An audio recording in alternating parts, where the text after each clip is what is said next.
Only for me. Yay! Well, good morning, It's everyone. Friday. Finally here. Sorry, we're a little late. That's all me because of travel and all the sun and the Holy Ghost. in the Holy Ghost. I travel tomorrow. Do you? Yeah. Oh, that's right. Lost wages. Lost wages for a 50-year convention for Remax. It should be kind of interesting. Going to see Maroon 5. My wife is excited. I take it she's going with you then. Yep. That's good. Are you not excited about Maroon 5? No, they're fine. I mean, I bet they put on a pretty good show. Well, you'll find out. I guess I will. It's not my thing. Yeah. I'm more rock. Well, they kind of play rock. They're kind of pop rock. Yeah, I know. I'm more. It's like that whole Joe Dirt thing. No, you're more like I remember they like dancing on the road. I'm a rocker through and through, man. Yeah. So, tell me about some of the Kingada that's gone on over the last couple of days. Tell me about the what was that? Mice and Men. George, tell me about the rabbits. Yeah. They're so godly. George, I didn't mean to kill the puppy. Yeah. Or her, the girl. No, I know, but didn't he kill a puppy too? I don't remember. He hugged it too hard. Yeah. All right. So we've had some little shocking inflation's out even higher. It was higher a couple of weeks ago. It's been higher, showing higher numbers. The positive thing is the Inflation Reduction Act's working. Okay. It is not working. All right, that's why the inflation numbers are higher than they expected. You can't have it drop like a knife and constantly go down. It has to go up because people take advantage of the situations when things get cheaper. Yeah. One of the biggest issue right now, and that's not what I'm going to talk about, but is in the utilities, right? Gas and all those costs are so high. And the administration was asked, "What are you guys going to do about that?" Well, have you looked at the Reduction Act? It shows in there how that's going to, it's like, okay, Jean-Pierre. She never has an answer for anything. It's interesting to listen to her. Word salads is a good description for that. And it's interesting to listen to her talk in circles. Yeah, well, she got to run for president because I'm just saying she talks like a president would or a politician would. Yeah, a politician. Yeah. Not a president. Yeah, the current. Anyway. All right, so what's happening in this PCE for Feds? What's PCE? Producer. Jesus, it's too early in the morning. Okay, PCE doesn't make any sense. Personal consumption expenditures. Is that better for you? Yes, sorry, I cut the little acronym down, so I apologize. Yeah. No, that's good. Showed inflation rose 0.6 in January, which was hotter than expected. Year over year index rose upwardly from 5.3% to 5.4%. Okay. All right. So I apologize, I didn't explain. No. Both of the year over year readings were above estimates, which moved everything in the wrong direction. Do I have it on here? I mean, the core prices, which exclude food and energy, rose 0.6%, right? And the year over year index is 4.7. Yeah, so that's why it's higher than what we thought. So it's 5.3 now, is what you're saying. Correct. Okay. Yeah. No, the year over year number is that. In January, this was the normal one. If you go to the core one, that's where this is. Gotcha. Okay. Yep. And they were upperly revised. It was at 4.6, now at 4.7. So we're talking like little minute stuff that's higher, but they're afraid it's going to go through the, even higher. One of the things, oil went up, shocking. Mm-hmm. I wonder if we're refilling the strategic reserves with that. So fighting our own government for oil. I don't know, maybe something like that. Such an idiot administration. Well, it's just, I understand what they're trying to do, and that's great, but we're not going to be there for 50 years or 40 years. Nope. Good prices continue to decline, but service inflation remains stubborn. What that talking about is that when they're looking at jobs, they have, things cost more, like restaurants, and then they have to pay their people more, and they have to up their prices, those kind of things that they can't get around. And that's what some of the issues. I don't know who Lacey Hunt is, but she did a warning. Yeah, as we mentioned, our good friend Lacey Hunt. She's MBS Highway's good friend, and she talks about that due to a yearly adjustment medical care cost contracts that turnover, which have a significant cost. So what she's saying, there's going to be a surprise coming in the report because of medical care costs are going up. Really? Yes. So everything is going up. Well, And then personal income rose 0.6 in January. That's why they actually had all the inflation. So let's see, their income rose 0.6. So they spent and 1. they spent it in January. Yeah. Okay. See how that works? Yep. You give them more money, they spend it because you don't have a choice. You got to buy goods. And then COLA is cost of living adjustments that took place in January for Social Security recipients. Isn't that redundant? Yeah, well, COLA that's fun because my son, I was looking at his pay stub to help him qualify, right? And he's like, I also get COLA. I go, do you know what that is? No. He thought maybe some stock. Yeah, I thought it was, well, he's in the service, so he thought something. Yeah. Yeah. This is another shocking. New home sales rose 7.2% in January. Across the nation. Yeah, of course, but that's still. I know, but that's crazy. Yeah, I mean, that's not everywhere. Well, you got to think about it. They drop prices so much in some of these places that people are like, I got to buy now. Yeah. Right. And then one of the things they're doing, I'm going to jump ahead because I don't do, let's see here. So there was 439,000 new homes for sale at the end of January, down 5% from the previous month, and a 7.9 supply at current sales pace. But I think the median home price fell to 4 point. I can't read today. 420%. I'm talking about the 4. Thank you. Why don't you keep going? In January, but this can be skewed due to the mix of sales. Right, but this is always skewed to the this mix is of what sales. builders are doing and what everybody's doing, giving incentives and a 2-1 buy down. Yep.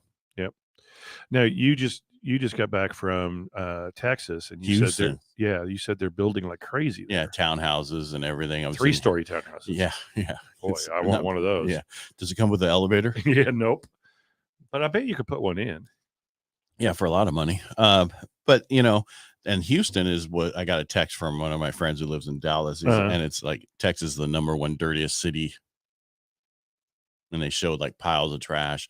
And I was explaining to you, I think the sewer system's not even caught up with the building because it was leaking on the manholes on the street that we're at each end, going into the curbs and then going down in the drains. Oh my God. And there was a public works person there parked, probably coming to check these sites that we're building, right? Yeah.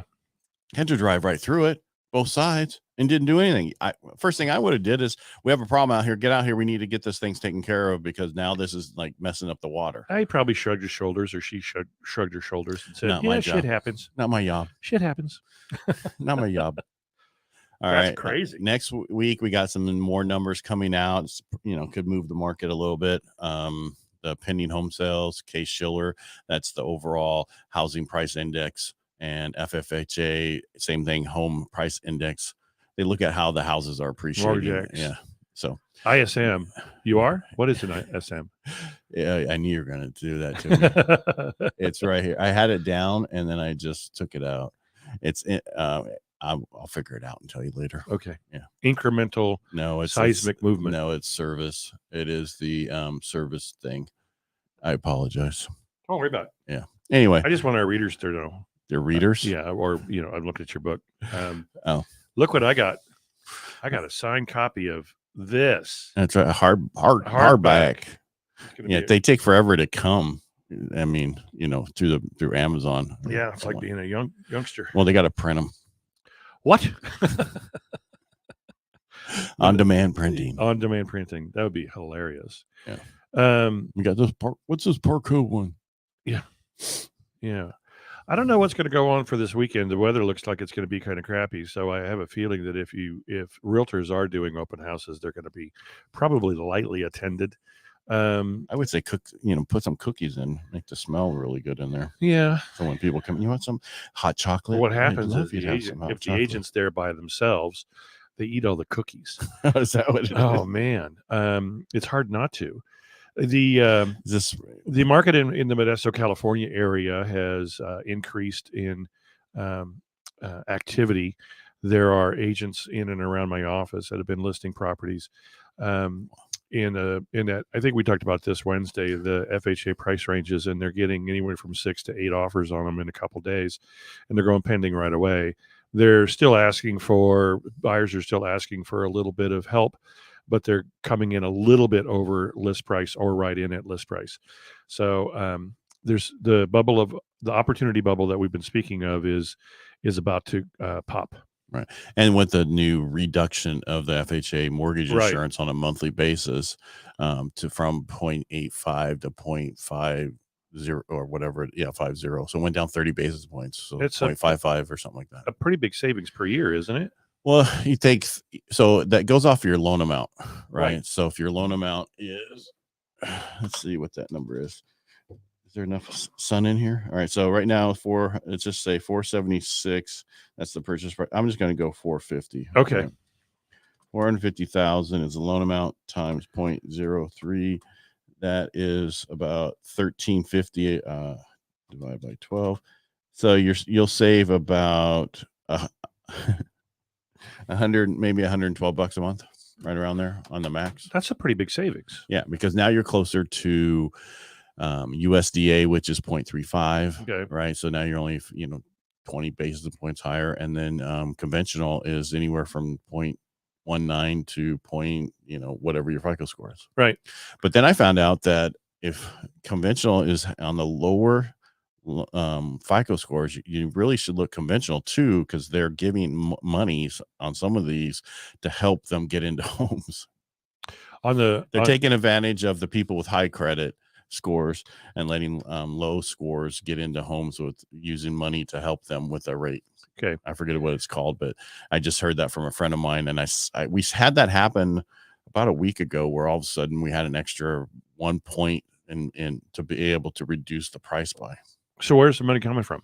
Don't know. Okay. I'm just saying it's coming. It's got to be. You're talking mostly new construction. No, I'm talking any home, really? Existing home and everything. It just has to. So you should still run the numbers with their FICO score that's lower, say 680 or 700 in conventional, to see if you can get a break. If not, then put them FHA. You know what I'm thinking? I would like to hear from some buyers out there that still haven't purchased, and I want to know what they're thinking. They're afraid. What are you actually afraid of? What's scaring you? Are you looking at maybe not having your job for a while?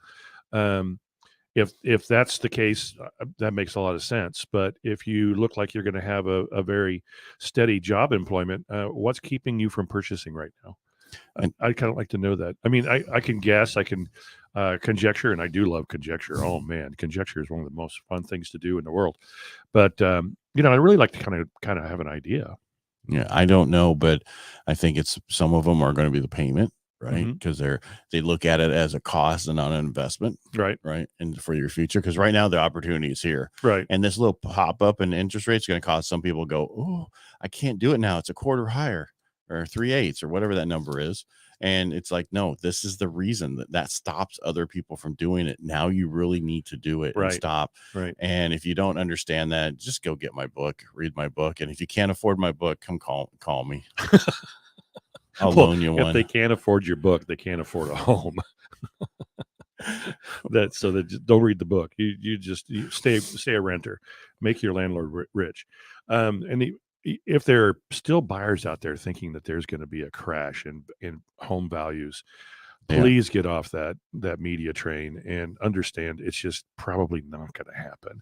And I put probably even there just to. It's not going to happen. No, I know it's not going to happen. It's an information crisis is what we have. And a friend of mine I saw, and that's what she's posting now a lot more. Oh, is she? Yeah. And it's like, that's exactly what it is. Yeah. It's an information crisis, not a housing crisis.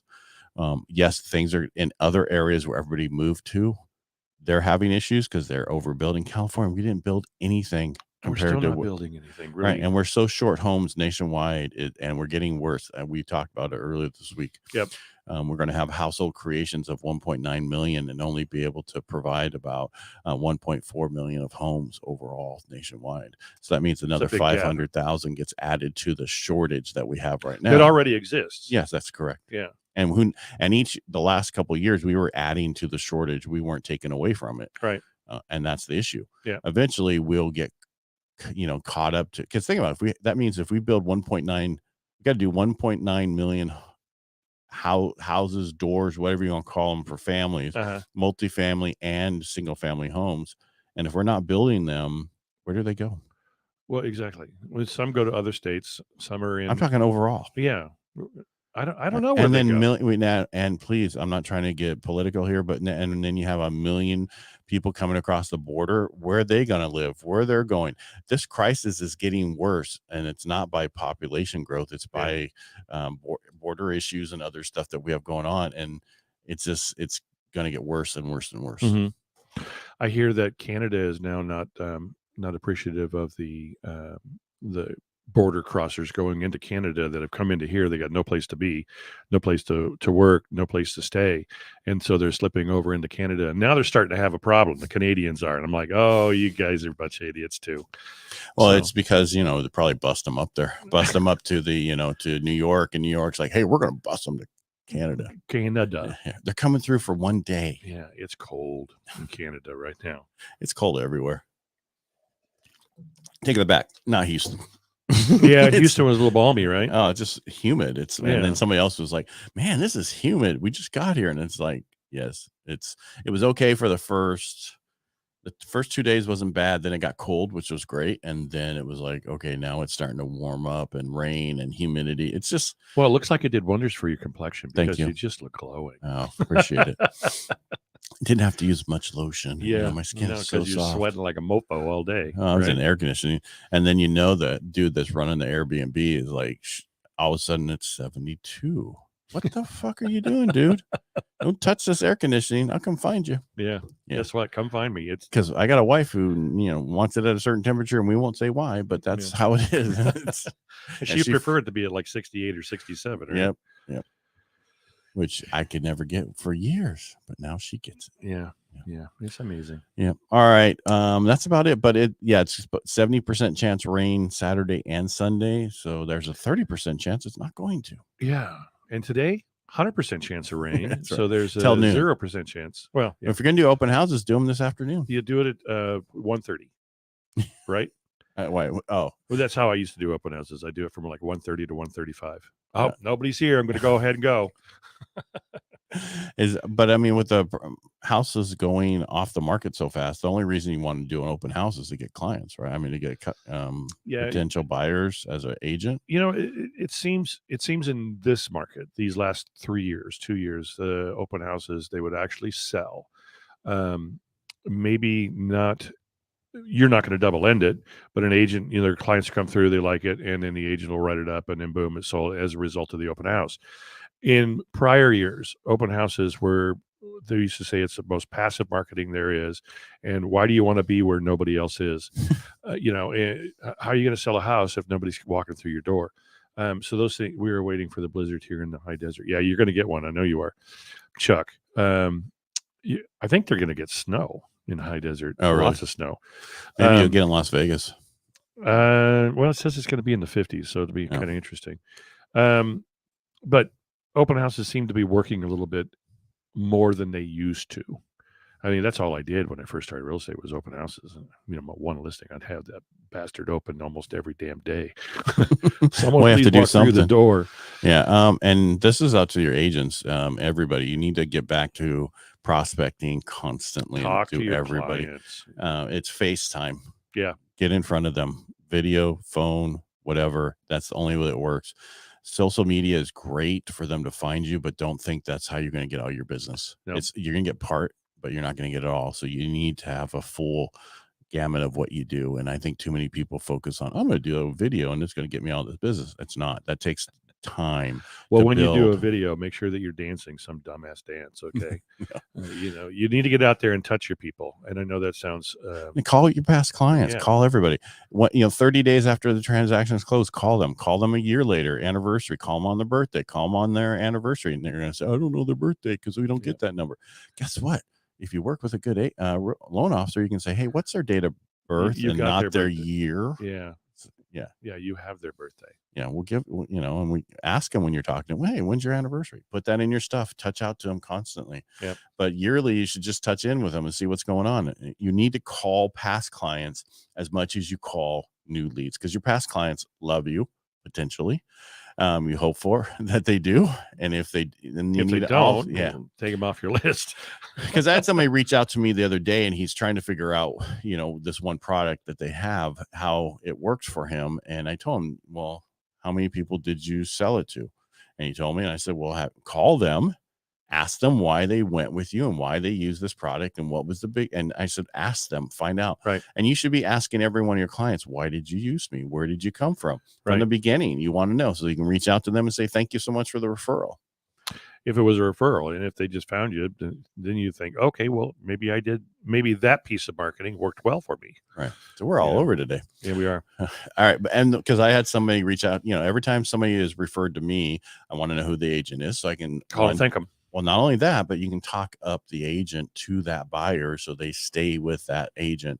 One of the biggest issues you guys have is there's no loyalty for some people, and they work with that buyer's agent, and all of a sudden they walk into a house and that guy goes, oh, let me write it up for you right now. And this is wonderful. I thought I was supposed to do that. Yeah. I thought you were going to get the commission. Yeah. I told him I had one. Yeah. No, I'm just saying people just work. So, build each other's team. You only have you can't have a ton of people and do a good job. What I mean is agent work, like myself, I can't have 25, 50 agents. I just couldn't support everyone. No. There's just no way I could grow a team, but then I would never talk to anybody. Right. My big thing is I want to talk to every one of my clients, which is commendable. There are so many teams out there, and I'm going to say on the real estate teams that you think you're going to be working with, the leader of the pack, and it's just not so. And some people get upset with it. Some people don't care. They're just like, okay, I'm being taken care of. And if you do the rest of your team does a good job, hats off to you. Good job. There are so many out there that I pick up buyers from people who were working with the team, and they go, well, I just felt like a number, and I wasn't important. So my goal is to talk to you up front, get it all going, and then my team take over the rest of it. And then I talk to you during the process. You don't really want it. I only want to talk, make sure you're doing okay with my team. You don't want me to call you sometimes during the transaction, because that means I got to discuss something with you that you might not want to know about. Yeah, and yours is the lending process. Right. I want to talk to my clients all the time just to let them know where we are in the process. Right. And same here. And that this is normal. And just to remind them, I don't want you to lose sleep. You got a question, I don't care what time it is, call me. Yeah. If I don't wake up, at least I have the voicemail, and I'll handle that for you right away. But I'd rather you call me early enough to where I can handle the question, and then you get a good night's sleep. Yeah. So, let me ask you, I just got one more question. You never have one more question. You're going to have multiple questions, and that's what we're here for. Anybody who doesn't want to take your questions, you need to move on. Yep. Period. Yep. That means they think that they have to justify who they are. I don't care. My goal is to help people, period. Yep. And if I can help you, and then unfortunately because of something we don't work together, I'm okay with that. I'd prefer to work with everybody. That's why I wrote the book. The book isn't about work with Ed Parcaut, because it was funny. A friend of mine's like, his dad bought the book, and he's like, is he still in the business? Yeah. Why don't you read the back side of the book? Yeah. It says he's lending for a living, and he talks about that he owns his company and blah blah blah. It's different on that book. The actual hardcover has a but the paperback says at the bottom says that what I'm doing and everything, and that's the reason I wrote it, is so it's easier for when I have clients, I can send it to them, they can read it, they understand it. Agents can send it to them. I told agents, just buy 5 copies and then hand them out and have them to bring them back, and if they want it, they can go buy it. You know what I mean? Yeah. Buy 5 copies and give them to your friends. Well, I'm just saying, no, that way they can give them back to you. And then the next client that comes in, here, read this. This will help you, because it'll help you so much easier where they know everything. Because the biggest problem people come to me, I have one agent all the time. She's like, did you discuss closing costs with them? No.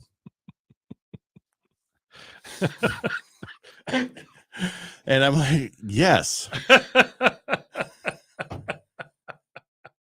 Well, we laugh about it, but there's a lot of LOs, and I'm not talking people we know, but there are that don't do that. They don't talk about closing costs, prepaids, all those costs. Clients need to be prepared for and the end. And one thing, and I don't care how good you are, depending on the day, what's happening. That's why you don't buy a car that was built on Monday and a car that was built on Friday. Remember the old days? Oh, yeah, absolutely. Because it was like, how hungover were they? Yeah. Well, there's a point where we can miss something.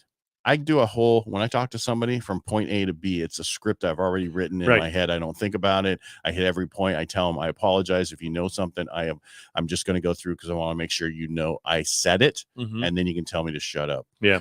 But same thing with the book. It just, and one of the compliments I did get, and I think I said it before, is this guy said, I bought many real estate books. I've never had a real estate book start with credit. Oh, well, because it was written from a loan officer's point of view, which is credit is the most important. Back in 2006 and 5 and 4, we could get you in at a 497 FICO score, and we didn't care what the programs, right? That's different. Now it's after pandemic and everything else. Credit scores is so important when you're buying a house. Yeah. It's the best rate, best whatever. Eventually, when we get through all this nightmare that we've been going through for the last few years, it might change. Yeah. But right now it is the most important thing. That's why I start the book that way. This is the first thing you need to work on.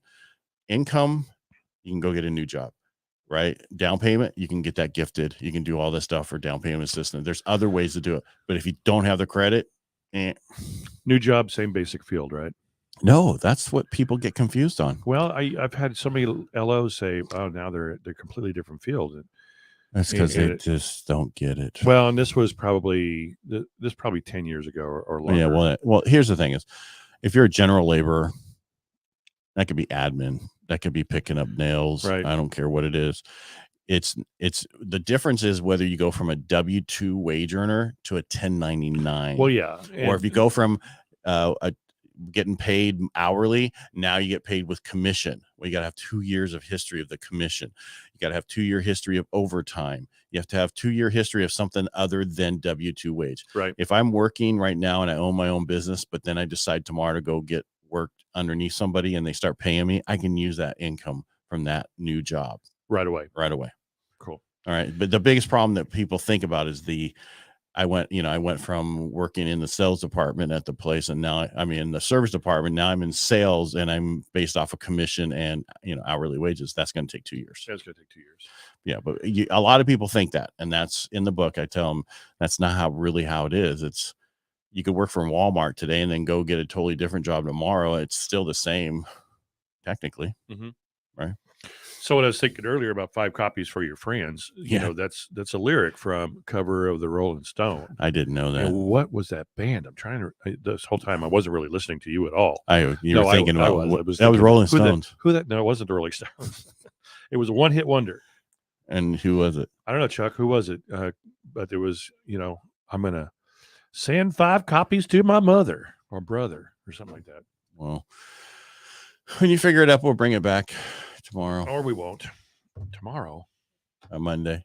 Who are we talking to this weekend? We're talking to Mark Jensen of Jensen. I was like, I couldn't remember. On probate and trusts. That's right. Trust us. It's going to be a very good show.